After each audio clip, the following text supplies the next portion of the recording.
దేవుని పరిశుద్ధ నామమునకు మహిమ కలుగును గాక. ఆమేన్. ఈ ఉదయకాల శుభములు మీకు తెలియజేయుచున్నది రెవరెండ్ కె శ్యాంబాబు. ఈ దినము కొరకు దేవుని వాక్యము.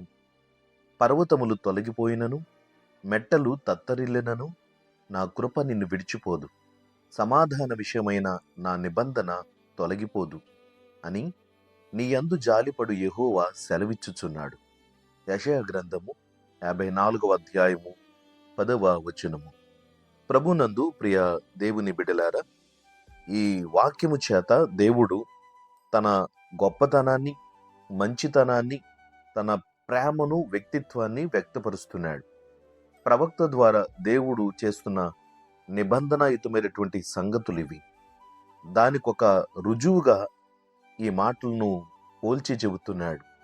పర్వతములు ఎక్కడైనా తొలగిపోతాయా? మెట్టలు తత్తరిల్లుతాయా?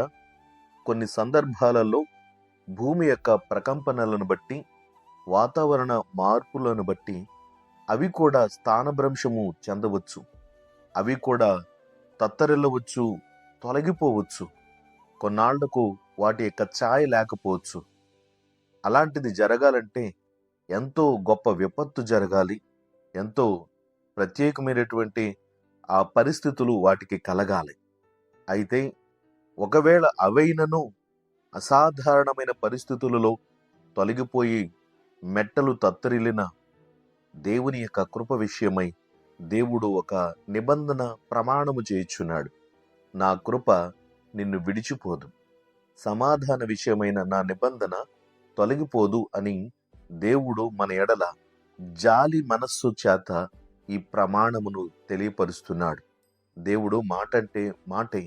ఆయన ఎవరితోనైతే నిబంధనను, ప్రమాణమును, వాగ్దానమును చేయగొరి ఉన్నాడో వారి విషయములో దేవుడు మాట తప్పనివాడు. మనం అనేక పర్యాయములు దేవునితో ఒక నిబంధన అంటాం. ప్రభువా, నీ కొరకే ఇక మీదట జీవిస్తాను, నిన్నే నేను నమ్ముకుంటానంటాం. కానీ పరిస్థితులను బట్టి మనము ఇచ్చిన మాటను, చేసిన ప్రమాణమును మరిచిపోయే పరిస్థితులు కలుగుతూ ఉంటాయి. కానీ దేవుడు తన కృప విషయమై ఆ కృప యొక్క స్వభావ స్థితిని ఆయన వ్యక్తపరుస్తున్నాడు. భక్తుడైన దావీదు 36వ కీర్తన 7వ చరణములో, దేవా, నీ కృప ఎంతో అమూల్యమైనది, నరులు నీ రెక్కల నీడను ఆశ్రయించుచున్నారు అని దేవుని కృపను గూర్చి ఎంతో గొప్పగా వర్ణిస్తున్నాడు. కీర్తనల గ్రంథం 36వ కీర్తన 5వ చరణములో, యెహోవా, నీ కృప ఆకాశమునంటుచున్నది, నీ సత్య సంధత్వము అంతరిక్షమునంటుచున్నది అని వ్యాఖ్యానిస్తున్నాడు. దేవుడు తన యొక్క కృప విషయమై గొప్ప స్థితిని, ఉద్దేశమును మన ఎడల కలిగి ఉన్నాడు. వాక్యములో ఇంకను అనేక సందర్భాలలో దేవుని కృప మీద ఆధారపడినటువంటి దావీదు ఆ కృపను ఎంత చక్కగా వివరిస్తున్నాడు. కీర్తనల గ్రంథం 48వ కీర్తన 9వ చరణములో, దేవా, మేము నీ ఆలయమునందు నీ కృపను ధ్యానించితిమి అని చెబుతుంటాడు. అయితే దేవుని యొక్క కృప విడువనిది, ఎడబాయనిది, దానికున్న స్వభావం అది. దేవుని యొక్క కృపను గూర్చి 57వ కీర్తన 9వ చరణములో, నీ కృప ఆకాశము కంటే ఎత్తైనది, నీ సత్యము మేఘమండలము వరకు వ్యాపించి ఉన్నది అని చెబుతాడు. దేవుని యొక్క కృప ఎంత గొప్పదో గమనించండి. కృప అను మాట యొక్క అర్థం ఏమిటంటే అయోగ్యులను యోగ్యులుగా ఎంచుట. కాబట్టి మనము ఎంత నమ్మదగిన వారమో మనకు తెలుసు.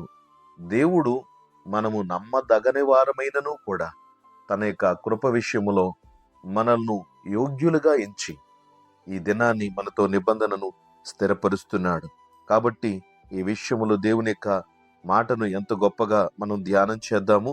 అయితే 103వ కీర్తన 11వ చరణములో ఈ మాట కీర్తనకారుడు అంటాడు, భూమి కంటే ఆకాశము ఎంత ఉన్నతముగా ఉన్నదో ఆయన యందు భయభక్తులు గలవారి ఎడల ఆయన కృప అంత అధికముగా ఉన్నదని దేవుడు వాగ్దానం చేస్తున్నాడు. ప్రియ సోదరి సోదరుడా, దేవుడు నీ పట్ల ఎంత ప్రేమ కలిగి ఉన్నాడో నీవు గుర్తించి ఆయన యందు భయభక్తులు కలిగి అనుదినము ఆయనను సేవించండి. ఆయన కృప ఎంత గొప్పదో.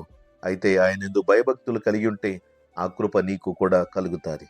ఈ ఉదయకాలపు ఈ మాటల చేత నీవు ధైర్యపరచబడి ఆత్మీయమైన జీవితంలో మునుముందుకు సాగాలని ఆశిస్తూ ఈ మాటలు తెలియజేస్తున్నాను. దేవుడు ఈ మాటలు మన జీవితములలో నెరవేర్చి మనతో నిబంధన స్థిరపరచు కృపచూపునుగాక. ఆమేన్. ప్రార్థన.